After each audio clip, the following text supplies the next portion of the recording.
Halo guys, hari ini aku mau share tentang apa sih itu FIRE. Sebelum kita mulai, coba kita lihat dulu skenario di bawah ini. Pak Budi berasal dari Aceh, pernah berobat ke rumah sakit Rencong di Aceh, dan ketika Pak Budi liburan ke Papua, tiba-tiba penyakitnya kambuh lagi. Sehingga Pak Budi harus segera konsultasi ke rumah sakit yang ada di Papua. Nah, ketika masuk ruang konsultasi, dokter di rumah sakit Sajojo langsung tahu riwayat penyakitnya Pak Budi. Obat apa yang pernah dikonsumsi Pak Budi? Padahal dokter yang dilihat Pak Budi adalah dokter Gunadi dan bukan dokter Romi Rafael wajah sedih. Nah, trik apa sih yang dipakai oleh rumah sakit tersebut? Jawabannya adalah trik API, atau lebih tepatnya FIRE API. Jadi di video kali ini aku bakal sharing 3 topik. Yang pertama mengenai pengenalan FIRE, kemudian kedua, mengapa kita menggunakan FIRE, apa sih keunggulannya, kemudian yang ketiga, contoh implementasi FIRE. Oke, kita langsung mulai aja. Di FIRE yang cara bacanya seperti fire, api dalam bahasa Inggris, merupakan singkatan dari Fast, Healthcare, Interoperability, Resources. Nah, FIRE itu adalah standar internasional yang digunakan dalam pertukaran informasi di bidang medis secara elektronik. Misalnya untuk pertukaran informasi data pasien, appointment konsultasi dokter, data berat badan atau suhu tubuh pasien, dan lain-lain. Standar ini mencakup format data dan juga sebuah API atau Application Programming Interface yang digunakan untuk berkomunikasi antar satu sistem dengan sistem lainnya. FIRE ini dikembangkan oleh sebuah organisasi non-profit yang fokus dalam menyediakan standar-standar untuk pertukaran data elektronik di bidang medis yang bernama HL7 atau kepanjangan dari Health Level 7 International. Kita lihat dulu sekilas histori perjalanannya HL7. Selain Fire ini launch pada tahun 2014, tapi selain Fire, HL7 juga mengeluarkan banyak standar-standar lainnya.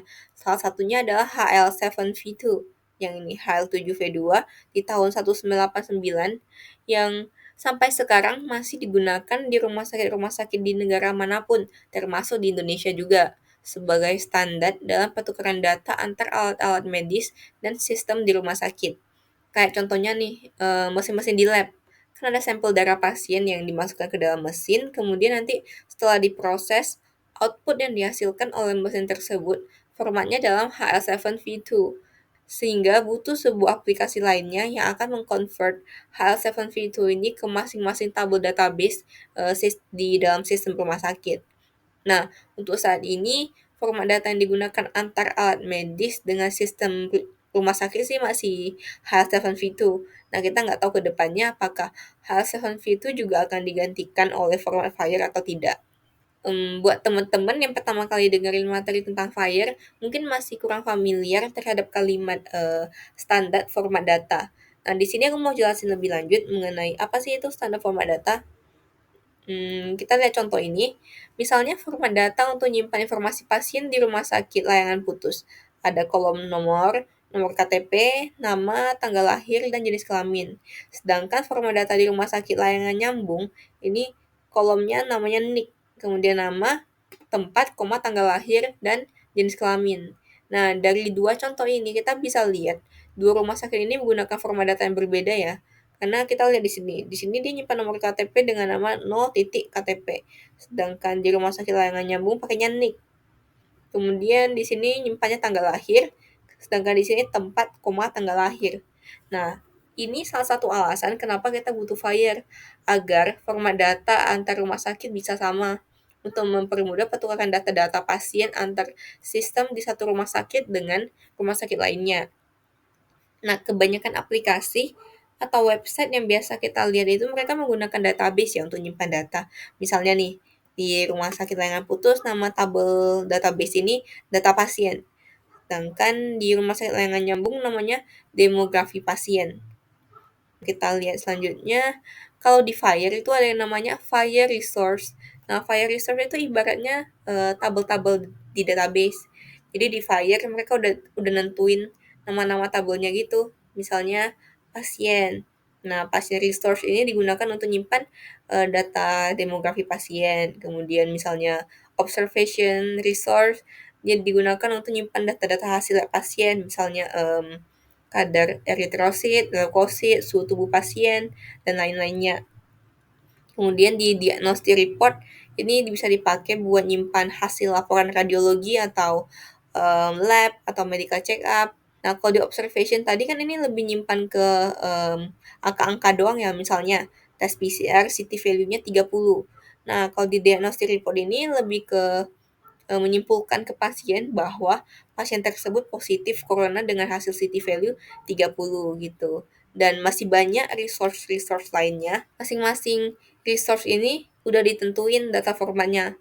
HL7 udah ada dokumen lengkapnya untuk definisi masing-masing fieldnya dan bisa diakses melalui website ini. Resource dalam Fire itu banyak banget, lebih dari 100 ya. Ini jenisnya bermacam-macam. Nah, kita langsung lihat ke websitenya aja kali ya.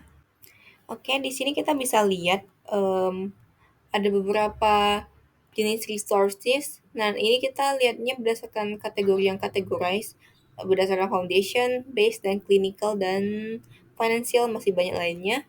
Nah, biasanya sih lebih gampangnya lihat berdasarkan by committee. Kenapa? Karena by committee itu dia baginya per topik gitu. Jadi misalnya yang paling misal financial, yang mengenai keuangan, maka resource-nya ini. Kemudian mengenai imaging, mana-mana aja, pasien administration, dan lain-lainnya. Nah, kita lihat salah satu contoh resource yang paling mudah, misalnya patient. Lihat pasien resources. Nah, di sini kita lihat ya, nama resource-nya adalah pasien. Kemudian di 8.1.1 ini menjelaskan tentang scope dan kegunaan dari resource ini. Misalnya yang paling penting itu ada di 8.1.3. Nah, ini itu resource content. Jadi di sini ada list masing-masing field atau nama-nama kolom yang ada di dalam patient resource. Misalnya di patient resource ini judulnya, judul utamanya. Nah, di sini misalnya ada kolom identifier. Di sini ada cardinality-nya 0 sampai bintang, kemudian ada tipe datanya, kemudian ada deskripsinya juga mengenai an identifier for this patient. Nah, biasanya identifier ini digunakan untuk menyimpan ID pasien, misalnya KTP atau SIM atau paspor dan lain-lainnya. Kemudian masih banyak banget kolom-kolom lainnya di dalam resource pasien ini. Nah, di sini masih banyak banget ya nama-nama kolom di patient resource ini. Kita lihat contoh lainnya lagi. Ada kolom yang namanya general practitioner dan tipe datanya itu reference. Tipe data reference ini menunjukkan bahwa kolom ini bisa dipakai untuk menghubungkan antara satu resource dengan resource lainnya. Misalnya general practitioner di sini artinya dokter penanggung jawab ya, DPJP. Pasien ini siapa? Nah, jadi dia bisa reference ke resource lain. Misalnya dokter datanya akan disimpan di sebuah resource yang bernama practitioner. Maka kolom ini akan nge-link ke data si dokter tersebut. Kemudian kita lihat contoh lainnya lagi, misalnya managing organization.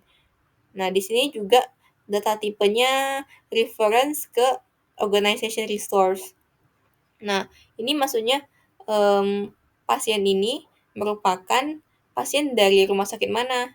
Nah, jadi organization ini akan menyimpan data rumah sakit tersebut. Jadi kita bisa ketahuan, oh pasien ini dari rumah sakit bla bla bla bla gitu. Kita kembali ke PPT. Nah, resource dalam Fire ini bisa saling terhubung satu sama lainnya. Ya, seperti tabel di database sih, bisa link ke tabel-tabel lainnya dengan primary key-nya. Primary key di Fire ini adalah ID resource tersebut. Misalnya, resource pasien di sini akan link ke organization resource melalui kolom managing organization yang tadi kita lihat sebelumnya. Jadi kita bisa tahu, oh pasien ini berasal dari rumah sakit mana gitu. Dan dari tadi kita udah bahas tentang fire resource, tapi kita belum lihat isinya itu gimana sih. Kita lanjut aja. Nah, Fire ini menggunakan formatnya JSON atau XML. Ini kita langsung lihat ke contohnya. Nah, kita lihat contoh nomor satu, CSV. CSV ini data Excel ya, jadi bentuknya seperti tabel begini. Nah, kalau kita mau convert data-data ini ke dalam formatnya XML, maka akan kelihatan format data seperti ini. Misalnya kita mau nyimpan data pasien, maka kita akan menyimpannya di resource yang bernama patient. Kemudian akan ada ID pasien tersebut, Kemudian identifier yang tadi kita lihat ini akan menyimpan identitas pasien, misalnya nick. Nah, berdasarkan contoh di sini, kita pakai contoh yang pasien Lydia ya. Misalnya nicknya 1002. Nah, di sini kita bisa kelihatan value-nya adalah isi dari nomor KTP-nya. Kemudian di dalam flyer ada juga yang namanya aktif. Kolom aktif ini menunjukkan bahwa apakah pasien ini masih aktif di rumah sakit tersebut gitu. Biasanya kan mungkin di atas 5 tahun apabila pasien nggak pernah datang lagi maka dianggap udah inaktif gitu ya. Kemudian ada juga kolom yang namanya name untuk nyimpan nama pasien, misalnya text value-nya Lydia. Nah, kemudian ada juga yang namanya gender, misalnya untuk nyimpan jenis kelaminnya, value-nya sama dengan female. Kemudian birth date, dan di sini akan menyimpan tanggal lahir pasien tersebut, gitu. Nah, apabila kita mau convert ke format lainnya yaitu JSON, maka akan kelihatan nih data-data seperti yang di nomor 3 ini. Resource tab-nya adalah pasien, ID-nya berapa, sama identifier-nya. Sistemnya kita pakai, karena kita mau nyimpan nomor KTP, maka kita sistemnya sama dengan nick, kemudian value-nya 1002, active, name-nya siapa, gender female, dan birth date-nya tanggal lahirnya gitu. Nah, formatnya juga harus sesuai ya untuk kayak tanggal gini, dia tahun dulu, baru bulan, baru tanggal. Karena aku mau kasih lihat beberapa kolom-kolom penting di dalam patient resource ini ya. Yang pertama tadi kita udah lihat identifier itu ID pasien, bisa KTP, SIM, pasport, kemudian aktif status pasien di rumah sakit tersebut, kemudian namanya. Telekom ini lebih ke contact person-nya, kita bisa pilih mau nyimpan nomor HP, fax, email, dan lainnya. Kemudian ada juga kolom gender. Nah, jenis kelamin ini pilihannya hanya 4 di sini. Di file ini ya, ada male, female, other, dan unknown. Yang berarti tanggal lahir, disease, status kematian. Di sini disease ini sebagai boolean ya, jadi bisa true, bisa false. Kemudian address-nya juga. Dan ini aku typo, marital status, status nikahnya juga bisa dicatat, dan masih ada kolom-kolom lainnya. Nah, kemudian yang kita lihat tadi ada juga yang general practitioner ya. Dokter penanggung pasien ini siapa sih? Kemudian ada juga managing organization. Nah, kita bisa nge-link ke eh, organization si rumah sakit tersebut. Kemudian ada juga yang tadi kita lihat identifier. Di identifier ini kan sebuah tipe data sebenarnya ya. Jadi kalau kita klik di identifier ini, sebenarnya akan kelihatan em, di dalam identifier masih ada kolom-kolom lainnya. Ada kolom use, kolom type, system, value, period, dan lainnya. Nah, biasanya sih nggak perlu kita pakai semuanya ya. Yang penting-penting aja bisa kita pakai. Misalnya, di sini kita bisa pakai use.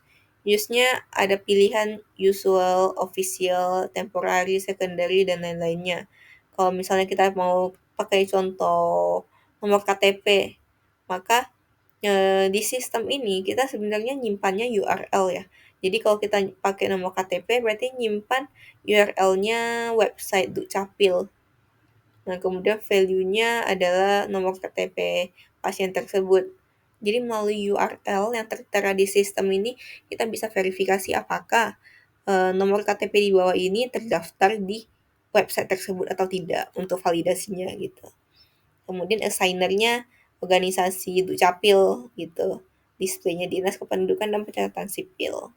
Oke, kemudian kolom human name sama dia human name ini juga sebuah tipe data yang di dalamnya terdiri dari beberapa kolom seperti use, text, family, given, dan lain-lainnya.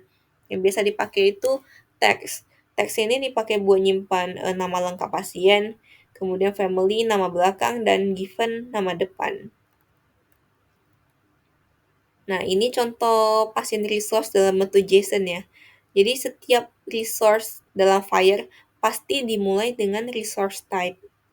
Kalau misalnya dia merupakan practitioner atau namanya apa? Dokter, maka di sini akan diganti menjadi practitioner. Nah, kemudian di sini ada ID. ID di sini ini biasanya di-generate otomatis berdasarkan serial number, berdasarkan nomor yang berurutan.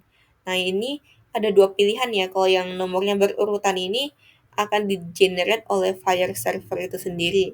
Sedangkan kalau kita mau customize, misalnya kita pakai contoh rumah sakit layangan putus, RSLP, layangan putus LP ya.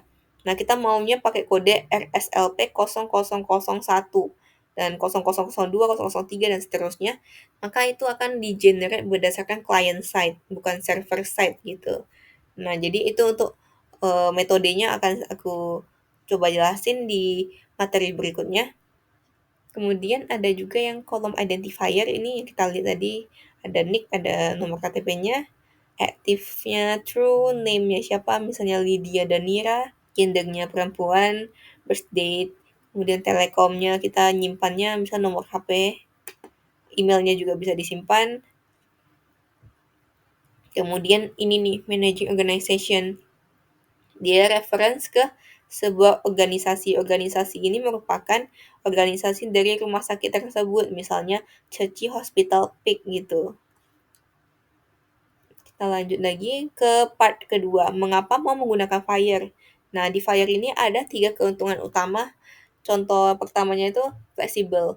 Nah, kalau di database kan masing-masing tabel itu udah ada kolom fixnya ya. Nah, kalau di Fire ini lebih fleksibel. Kemudian yang kedua, mudah diadopsi. Maksudnya mudah diadopsi oleh para developer. Kenapa? Karena salah satu tujuan dari Fire adalah untuk menciptakan standar yang memiliki rasio tinggi untuk dipakai oleh berbagai komunitas developer. Oleh karena itu, Fire cari cara gimana sih biar para developer bisa lebih mudah mengerti tentang Fire. Karena nggak semua IT programmer itu kerjanya di rumah sakit. Jadi pengetahuan mereka tentang standar medis ya juga nggak dalam-dalam banget gitu. Maka itu, dengan mengadopsi standar dan konsep yang udah dikenal para developer di luar lingkup medis, ini bisa mengurangi waktu belajarnya developer, sehingga memungkinkan pembuatan aplikasi yang lebih cepat dan juga sederhana. Nah, yang ketiga ini adalah interoperabilitas, yaitu Fire bisa meningkatkan interoperabilitas dan juga integrasi data medis antar rumah sakit yang berbeda. Nah, kita jelaskan satu-satu dulu. Yang fleksibel ini kita lihat contohnya. Misalnya database ya, dia kan fix format data. Misalnya udah ada kolom nomor KTP, nama, tanggal lahir, dan jenis kelamin. Kemudian tiba-tiba ada satu pasien yang masih di bawah umur, misalnya di bawah 17 tahun, kan otomatis belum ada nomor KTP tuh. Nah, kalau di database kan pasti dikosongin kan ya. Nah, sedangkan ada beberapa tabel database yang kolomnya itu required field, jadi wajib diisi. Nah, kalau gini kan kadang kita ketemu isu di database, gimana cara solusinya, apa kita pakai nomor KTP orang tuanya atau gimana. Nah, kalau di Fire ini karena lebih fleksibel, misalnya contohnya ini data pasien yang di atas 17 tahun ya, dia yang udah punya NIK, dia punya kolom identifier untuk nyimpan NIK. Sedangkan untuk anak-anak yang masih di bawah 17 tahun yang belum punya NIK, nah kita bisa kosongkan aja, identifiernya nggak usah ditambahin gitu. Jadi itu yang dinamakan dengan fleksibel. Kita lihat contoh kedua, misalnya awalnya kita cuma punya 4 kolom di dalam database ya, belum ada address ini, belum ada. Nah, terus tiba-tiba di pasien kelima kita pengen nambahin alamatnya. Nah, mau nggak mau kan kita di database harus create sebuah field baru yang bernama address. Nah, jadi mau nggak mau kan semua database di sini harus diubah nih. Di client side-nya harus diubah, di server side-nya juga harus diubah. Nah, sedangkan kalau di Fire, kalau misalnya pasiennya mau kita simpan tanpa alamat, ya nggak perlu lampirkan kolom address. Tapi apabila ada pasien dengan perlu ditambahkan alamat, maka akan ada kolom address di seperti ini. Kemudian kedua, mudah diadopsi. Nah, Fire menggunakan web teknologi modern ya, seperti HTTP. Fire itu web based, jadi kebanyakan programmer pasti punya basic HTML JavaScript. Yang kedua, API-nya yang digunakan adalah RESTful API, yang udah sering banget dan dipakai sebenarnya di API manapun. Kemudian yang ketiga adalah JSON atau XML. Ini format yang udah dikenal luas oleh para developer untuk pertukaran data di hampir setiap API. Kemudian yang ketiga, interoperabilitas. Nah, kalau masing-masing rumah sakit punya format sendiri, ya pastinya kesulitan ya dalam integrasi data antara satu rumah sakit ke rumah sakit lainnya, susah untuk eh, bertukar data. Nah, ketika semua rumah sakit menggunakan satu format yang sama, misalnya pakai FHIR, nah ini akan membangun standar interoperabilitas yang tinggi. Nah, jadi kayak di Indonesia misalnya masing-masing rumah sakit biasanya udah ada sistem HIS-nya sendiri, ada yang beli dari vendor, ada yang develop sendiri, ada juga yang bahkan masih pakai sistem manual kayak Excel gitu. Nah, gak usah jauh-jauh, anggap aja kalau semua rumah sakit di Jakarta pakai FHIR nih, kayak yang sebelah kanan ini, maka pasien kalau berobat ke berbagai rumah sakit, data dari semua rumah sakit bisa kita tampilkan di aplikasi mobile phone pasien. Jadi, kita bisa lihat nih, kita pernah berobat ke rumah sakit mana aja sih, resep obatnya apa-apa aja. Kalau untuk sekarang kan satu rumah sakit masing-masing punya satu aplikasi tersendiri. Jadi, kalau aku ke misalnya 5 rumah sakit, aku harus install 5 aplikasi yang berbeda.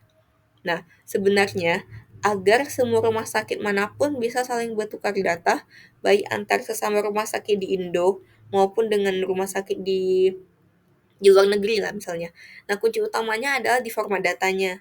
Kalau format data di semua rumah sakit sama, maka secara tidak langsung integrasi data menjadi sangat mudah. Walaupun sebenarnya konsep ini emang kelihatan mudah banget ya sebenarnya. Kan cuma masalah format data kan ya. Nah, tapi masalah sebenarnya ada di kemauan rumah sakit itu sendiri. Apakah mereka bersedia untuk pakai format FHIR atau enggak. Nah, banyak rumah sakit udah berdiri lama banget misalnya, udah 10 tahun, dan karena 10 tahun yang lalu itu belum ada FHIR, jadi mereka mereka sekarang mungkin masih pakai format lain kan. Nah, bayangin aja data pasien 10 tahun itu kan cukup banyak ya pasti. Kalau mereka mau convert format data lama ke format FHIR, itu butuh proses yang cukup memakan waktu dan juga tenaga. Dan format data dalam medis pastinya juga akan terus update terus ya biasanya. Mungkin dalam kurun waktu yang agak lama, 10 sampai 20 tahun akan ada format baru. Kita nggak bisa prediksi sih. Jadi sebenarnya banyak faktor yang harus dipikirkan dalam hal menentukan format data yang mau dipakai yang mana. Apalagi kalau kita mau ubah format yang udah ada itu sebenarnya agak complicated. Nah, biasanya faktor yang bisa membuat semua rumah sakit patuh, maksudnya biar mereka bersedia merubah format data adalah dari pihak pemerintah. Kenapa? Kita ambil contoh aja aplikasi Peduli Lindungi. Ketika pemerintah mengumumkan bahwa syarat penerbangan masyarakat Indo adalah wajib PCR dan hasilnya harus terhubung ke aplikasi Peduli Lindungi, maka semua fasilitas kesehatan di Indonesia akan berbondong-bondong cari tahu gimana sih caranya agar hasil PCR di sistem rumah sakit mereka bisa terupload ke sistemnya pemerintah. Nah, format data apa yang digunakan, metode apa untuk upload, itu semua akan dipelajari oleh setiap fasilitas kesehatan di Indonesia dengan tujuan agar orang-orang mau tes PCR di vaskes mereka. Jadi di sini kayak simbiosis mutualisme ya, ya kayak ekosistem gitu. Ada 3 pihak yang terlibat. Ya, yang pertama pemerintah yang buat peraturan, terus yang kedua masyarakat harus mematuhi peraturan tersebut sehingga mereka akan memilih vaskes yang memenuhi syarat peraturan tersebut yang mana. Nah, yang ketiga baru vaskes. Mereka akan mencari cara agar mereka bisa memenuhi syarat tersebut, gitu. Oke, kita lanjut ke part yang ketiga ya. Contoh implementasi FHIR. Nah, ini contoh beberapa organisasi di dunia yang udah mulai mengimplementasikan FHIR. Contohnya ini rumah sakit di Taiwan. Nah, mereka udah mulai mengimplementasikan FHIR di sistem long term healthcare antar rumah sakit dan di luar rumah sakit.